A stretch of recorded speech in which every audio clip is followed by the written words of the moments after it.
Hello everyone, welcome to DSL classes।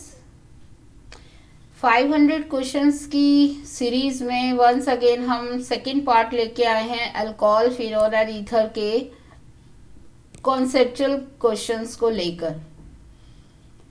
तो इसमें क्योंकि कुछ बच्चों का आ रहा था कि क्वेश्चंस बहुत ज़्यादा हो जाते हैं तो डिस्कशन ज़्यादा अच्छे से नहीं होता, टेलीग्राम ग्रुप पर ही बता रहे थे या व्हाट्सएप पर हमें पर्सनली कांटेक्ट करके बताते हैं बच्चे कि अल्कोहल मतलब कोई भी आप पार्ट लेते हो तो वो डेप्थ में इतना अच्छे से नहीं जा पाता क्योंकि मैं ज़्यादा क्वेश्चंस कवर कर रही हूँ।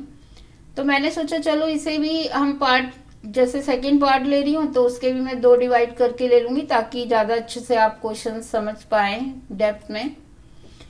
बेसिकली जो कॉन्सेप्चुअल क्वेश्चंस का इम्पॉर्टेंट पार्ट पूरे अल्कोहल फिनोल में आपको मिलेगा वो बेसिकली मिलेगा या तो बॉइलिंग पॉइंट से, सेकंड आपका एसिडिक करेक्टर से, बहुत इम्पॉर्टेंट पार्ट है एसिडिक करेक्टर वाला, एंड विलियमसन सिंथेसिस के टर्शरी ईथर बनाने का लिमिटेशन पार्ट से है ये। तो पूरे चैप्टर का ओवरऑल जो व्यू है कॉन्सेप्चुअल क्वेश्चन का, कहीं कहीं रिएक्शन बेस्ड भी 1-2 जगह है लेकिन वो इतना नहीं पूछा जाता या मैं उसको इसी में ले लूँगी, कहीं भी ऐड कर दूँगी।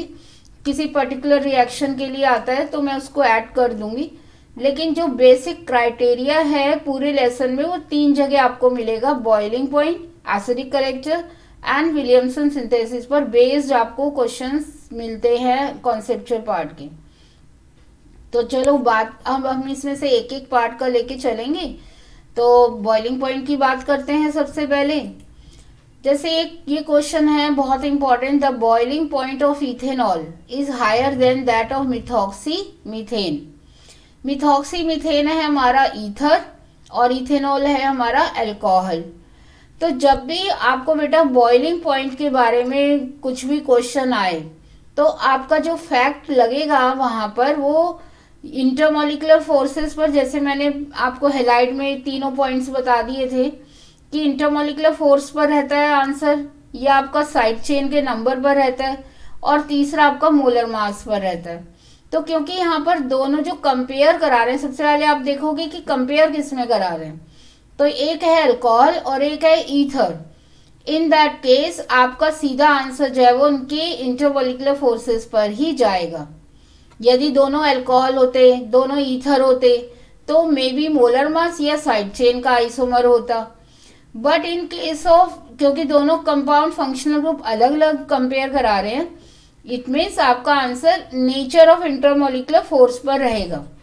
ठीक है, तो यहाँ पर आपको आंसर देना है on the basis of intermolecular force, क्योंकि इथेनॉल जो है वो अल्कोहल में डायपोल फोर्स बहुत ज़्यादा स्ट्रांग होता है और ईथर में वो कंपैरेटिवली कम होता है डायपोल फोर्स। सो दैट जो इथेनॉल का बॉइलिंग पॉइंट होगा वो ज़्यादा हाई हो जाएगा कंपैरेटिवली ईथर से। मीन्स टोटल मिलाकर आपको बेसिकली ध्यान रखना है nature of the intermolecular force. जो हम जानते हैं लंडन फोर्स सबसे वीक होता है, हाइड्रोजन बॉन्ड सबसे ज़्यादा स्ट्रॉन्ग है among the covalent bonds, and dipole force and dipole induced force, 4 तरह के फोर्सेस हैं। अब इसमें डायपोल फोर्स भी जो है वो वैरायटी है, उसमें डिपेंड करती है पोलैरिटी की वैल्यू पर कि मॉलिक्यूल कितना पोलर है नेचर में। जितना ज़्यादा पोलर होगा उतना ही ज़्यादा उसका डायपोल मूवमेंट ज़्यादा स्ट्रॉन्ग, ज़्यादा वैल्यू हाई हो जाएगी। ठीक है, तो ये आपका आंसर जो बेसिकली घूमेगा वो इंटरमोलिकुलर फोर्स पर ही यहाँ पर बॉइलिंग पॉइंट पर रहेगा, क्योंकि दोनों फंक्शनल ग्रुप जो है वो एंटायरली डिफरेंट है। चलिए अब हम इसी टाइप का एक और क्वेश्चन देखते हैं। ऑर्थोनाइट्रोफिनोल ऑर्थोनाइट्रोफिनोल का बॉइलिंग पॉइंट लो क्यों होता है कंपैरेटिवली पैरानाइट्रोफिनोल से। अब यहाँ पर क्योंकि उन्होंने सेम दोनों मॉलिक्यूल सेम ले लिए हैं, नाइट्रोफिनोल, एक ऑर्थो ले लिया है और एक पैरा ले लिया है, तो हमारा बेसिकली हम पहले स्ट्रक्चर बनाकर देख लेंगे कि दोनों के स्ट्रक्चर में क्या डिफरेंसेस हैं, और हमारा जो फैक्ट आएगा यहाँ पर रीजनिंग क्वेश्चन पार्ट आएगा वो नंबर ऑफ साइड चेन या फिर लीनियर स्ट्रक्चर पर बेस्ड रहेगा। ठीक है, ये इसका बेसिक कॉन्सेप्ट है। तो यहाँ पर हमने ऑर्थोनाइट्रोफिनोल का स्ट्रक्चर मैंने बना रखा है। ऑर्थोनाइट्रोफिनोल में यहाँ नाइट्रो कंपाउंड या यहाँ इसके कंपैरेटिवली फिनोल यहाँ ले लिया है हमने। पैरा में दोनों 1 और 4 पोजीशन पर होते हैं। तो ये जो स्ट्रक्चर है ये इसका लीनियर स्ट्रक्चर है, बिल्कुल एक लाइन अलाइनमेंट है, बिल्कुल स्ट्रेट है लाइन में, और ये इसका साइड में जा रहा है, तो इसे हम साइड चेन की तरह यहाँ पर मान सकते हैं।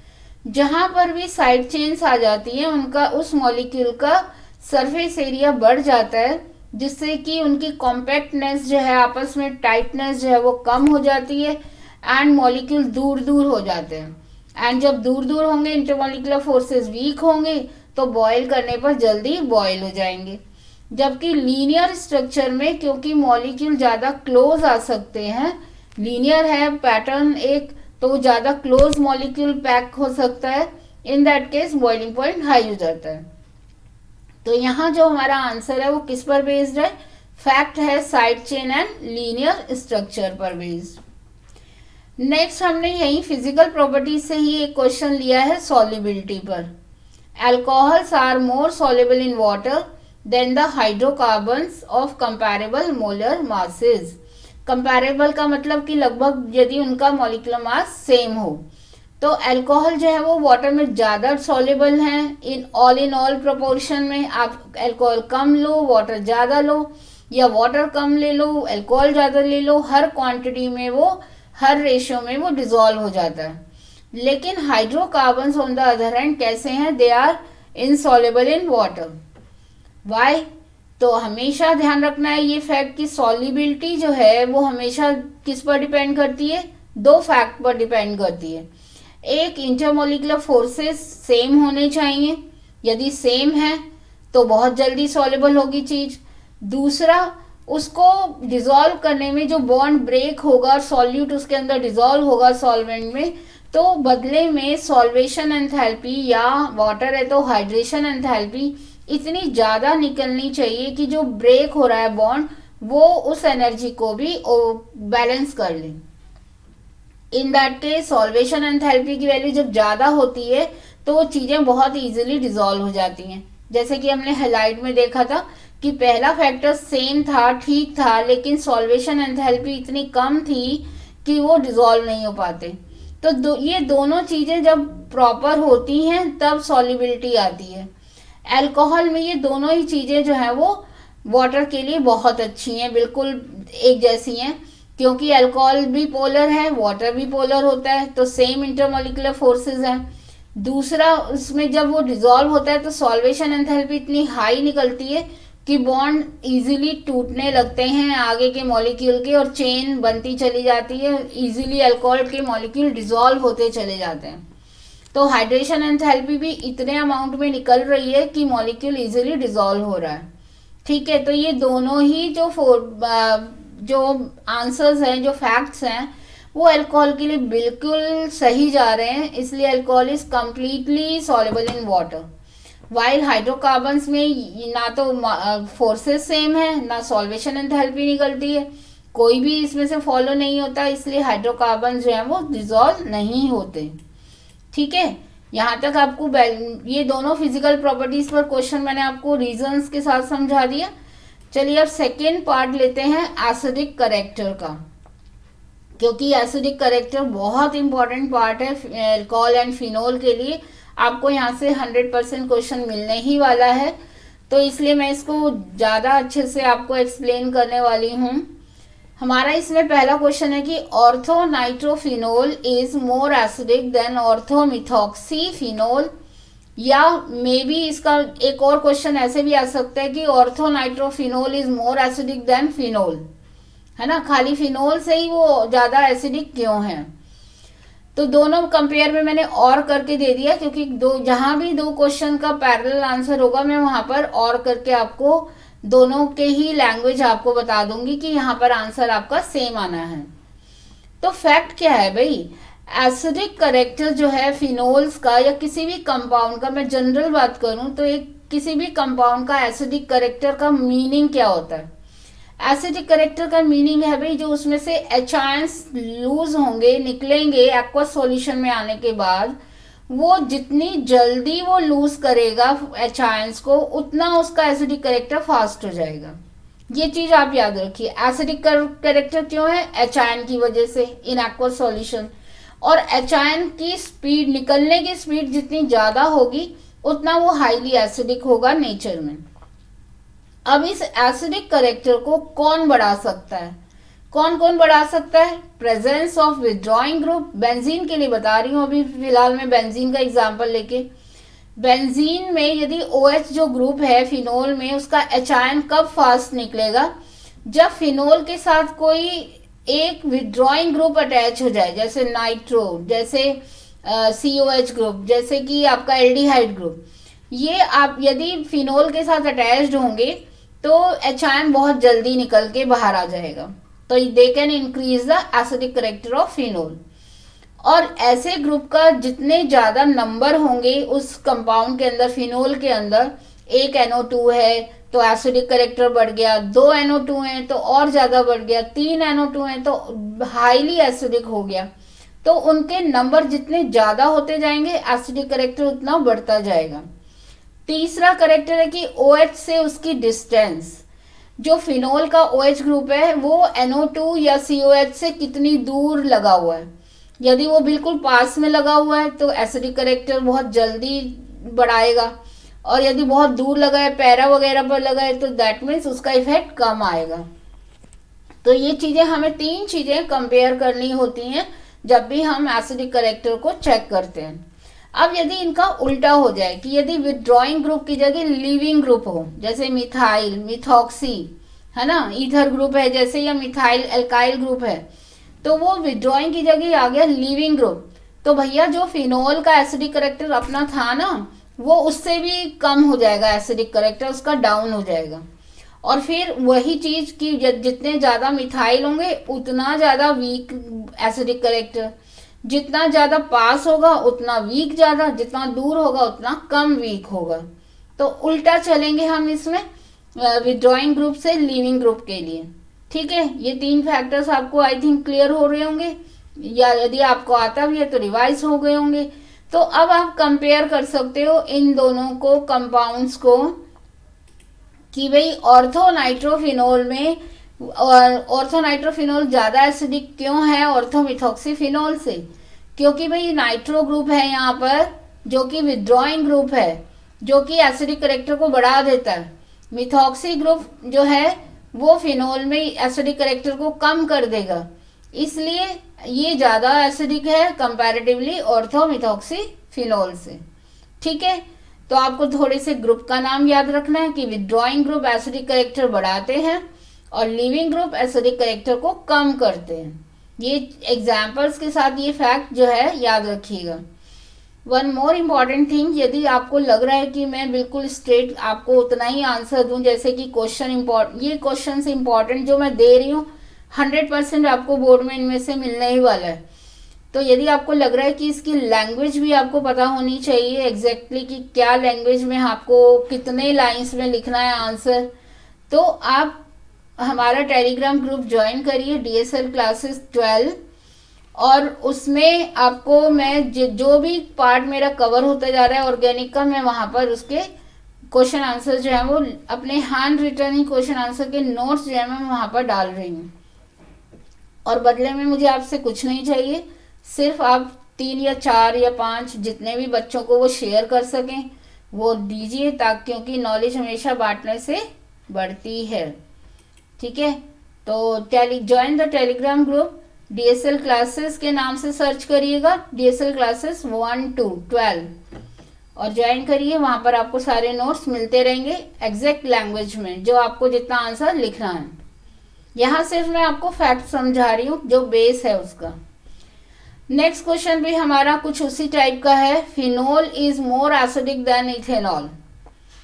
यदि मैं एल्काइल अल्कोहल और फिनोल को, एराइल अल्कोहल को कंपेयर करूं तो phenols are more acidic than alkyl alcohol. Why they are more acidic, यही पूछा जा रहा है सीधा। बहुत इसको ट्रिपल स्टार लगा लीजिएगा बोर्ड के पॉइंट ऑफ व्यू से। अल्कोहल का मैंने H निकालकर इसका एक एल्कोक्साइड आयन बना लिया, ये बन गया इसका alkoxide ion having minus charge. और मैंने फिनोल का भी H आयन निकालने के बाद यहाँ बना दिया फिनॉक्साइड आयन। ठीक है, दोनों में सेम रिएक्शन करके देख ली कि H आयन मैंने निकाल के देख लिया कि भैया जो बाद में एल्कोक्साइड आयन या फिनॉक्साइड आयन बन रहा है, जो जिसमें स्टेबिलिटी ज़्यादा होगी, जहाँ भी स्टेबिलिटी इस मॉलिक्यूल की, इस आयन की ज़्यादा होगी, वो ज़्यादा फास्ट रिएक्शन होगी। तो हमने देखा भी यहाँ पर एल्कोक्साइड आयन ज़्यादा स्टेबल नहीं बनेगा, क्योंकि आर के पास कैपेबिलिटी नहीं है इसके नेगेटिव आयन को अपने आप से काउंटर इफेक्ट करने की या स्टेबलाइज करने की, क्योंकि ये तो रेजोनेंस शो नहीं करता है।